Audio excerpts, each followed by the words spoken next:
Just a real quick one here. So you see here how full this is.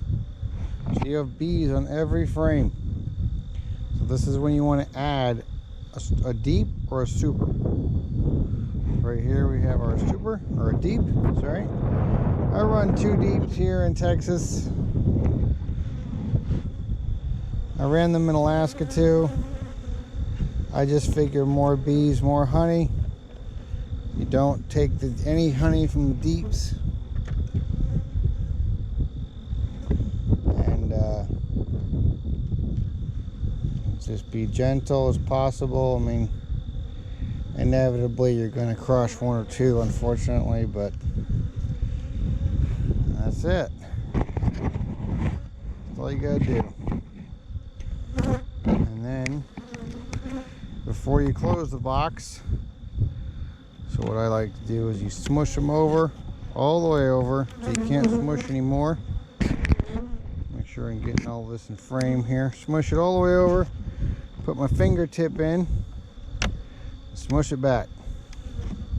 So then you have, put it basically to the first knuckle, so you can kind of smush your finger a little bit. Perfect spacing. So that's what you gotta do every time, just to make sure that you have, they're already popping up, to make sure that you have equal spacing between these frames. It's called bee space. And once you have proper bee space, you're not going to have crazy comb and everything else. So these ladies right here, so the wind's blowing this way, I want to try to keep them in the hive, so I do it on a diagonal. Bam. You don't have to do this. I just don't like crushing bees, so I try to get as many out of the way as possible and then close it.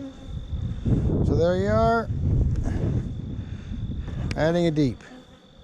Pretty easy stuff. Just make sure, I usually cut a hole in the front here for access on the top deeps. Bottom deeps not so much, but there you are. Push it forward. You want to push it so it's forward. So there's a little space in the front so they can get in. Adjust your ratchet strap. You are good to go. Thanks a lot. Like and subscribe. Really helps me out.